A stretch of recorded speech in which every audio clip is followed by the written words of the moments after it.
Shalom bagi kita semuanya. Firman Tuhan untuk kita pada hari ini dari Yesaya pasal 63. Hukuman pembalasan atas Edom.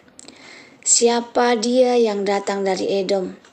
Yang datang dari Broja dengan baju yang merah. Dia yang bersemarak dengan pakaiannya, yang melangkah dengan kekuatannya yang besar. Akulah yang menjanjikan keadilan dan yang berkuasa untuk menyelamatkan.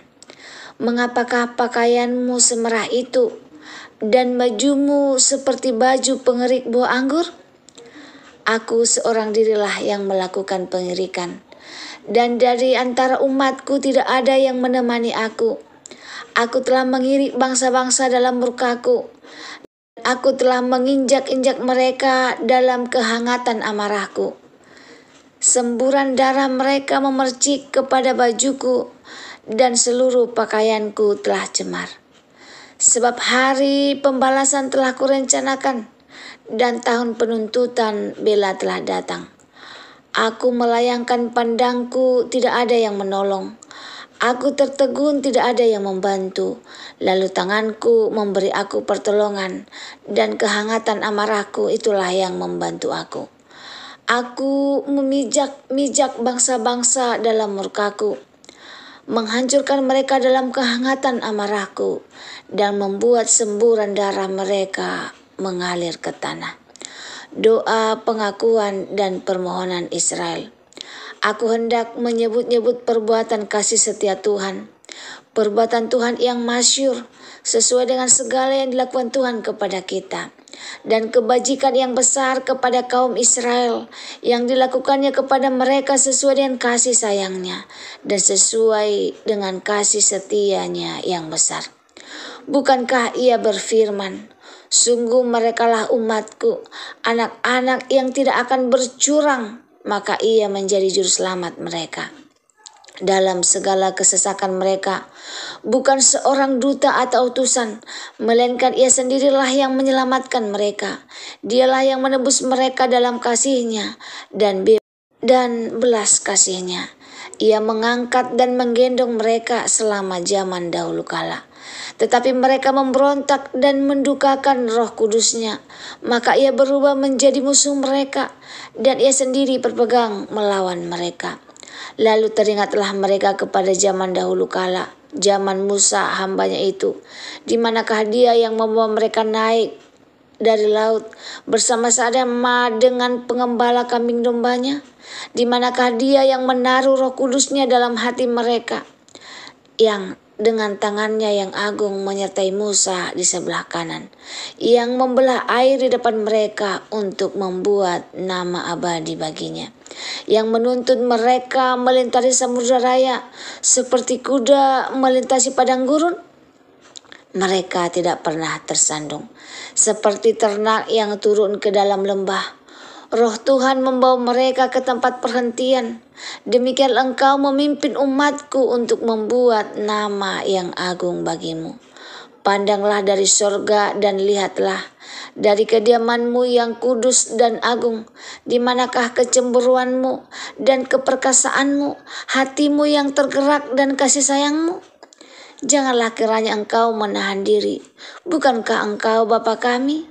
Sungguh Abraham tidak tahu apa-apa tentang kami, dan Israel tidak mengenal kami.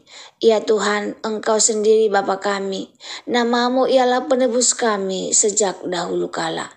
Ya Tuhan, mengapa Engkau membiarkan kami sesat dari jalan-Mu?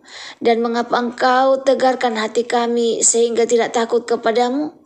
Kembalilah oleh karena hamba-hambamu, oleh karena suku-suku milik kepunyaanmu. Mengapa orang-orang fasik menghina tempat kudusmu? Para lawan kami memijak-mijak baik kudusmu. Keadaan kami seolah-olah kami dari dulu kala tidak pernah berada di bawah pemerintahanmu, seolah-olah namamu tidak pernah disebut atas kami. Om, saudaraku yang diberkati Tuhan, renungan firman Tuhan dari Yesaya 63 ayat 1 sampai 19 adalah sebuah bagian dari kitab Yesaya yang menggambarkan Tuhan sebagai seorang pejuang yang datang untuk membela umatnya. Ayat-ayat ini penuh dengan citra simbolis yang menggambarkan kasih sayang dan murka Tuhan, serta sejarah panjang hubungannya dengan bangsa Israel. Berikut adalah penjelasan lebih lanjut mengenai bagian Alkitab ini. Yang pertama, gambaran Tuhan sebagai pejuang. Ayat 1-6 pasal ini dimulai dengan pernyataan retoris yang menggambarkan Tuhan sebagai seorang pejuang yang datang dari medan perang. Pakaiannya yang merah dan berlumuran darah melambangkan murkanya terhadap musuh-musuh umatnya. Tuhan menyatakan diri sebagai akulah yang menjanjikan keadilan dan yang berkuasa untuk menyelamatkan. Ini menunjukkan bahwa Tuhan adalah pembela yang kuat dan akan membalas ketidakadilan yang dilakukan terhadap umatnya. Selanjutnya ayat 7-11, Tuhan menggambarkan tindakannya dalam mengalahkan musuh-musuh Israel sebagai pengerikan dan menginjak-injak. Ini menunjukkan bahwa Tuhan tidak segan-segan untuk menghukum mereka yang berbuat jahat. Namun Tuhan juga menyatakan bahwa tindakannya ini adalah bagian dari rencananya untuk pembalasan dan penuntut bela. Selanjutnya ayat 12-14, Tuhan mengingatkan Israel tentang kasih setia dan kebaikannya kepada mereka. Ia telah menyelamatkan mereka dari perbudakan dan memimpin mereka ke tanah perjanjian. Namun Israel telah memberontak dan mendukakan Roh Kudusnya. Selanjutnya ayat 15 dan 17, Tuhan mengingatkan Israel tentang masa lalu mereka. Ketika Musa memimpin mereka keluar dari Mesir, Tuhan menunjukkan bagaimana Ia telah menuntun dan melindungi mereka. Bahkan ketika mereka tersesat, Tuhan juga mengingatkan mereka tentang kekuatan dan kasih sayangnya yang telah ditujukan kepada mereka.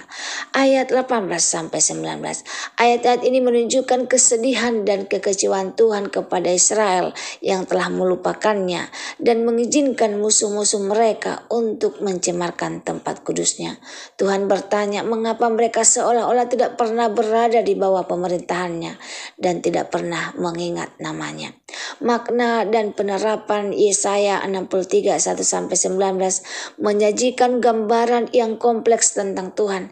Ia adalah seorang pejuang yang akan membela umatnya, tetapi ia juga penuh kasih sayang dan bersedia mengampuni mereka yang bertobat. Bagian firman Tuhan ini mengingatkan kita bahwa Tuhan selalu setia kepada janji-janjinya dan akan selalu membela umatnya. Namun ia juga mengharapkan kesetiaan dan ketaatan dari kita umat-umatnya. Kesimpulan Yesaya 63 1-19 adalah sebuah bagian Alkitab yang penuh dengan simbolis dan makna. Ayat-ayat ini mengingatkan kita tentang kasih dan murka Tuhan serta sejarah panjang hubungannya dengan bangsa Israel. Bagian ini juga mengingatkan kita tentang pentingnya kesetiaan dan ketaatan kepada Tuhan, serta tentang janjinya yang akan selalu membela umatnya. Semoga firman Tuhan hari ini bermanfaat bagi kita. Tuhan Yesus memberkati kita. Amin.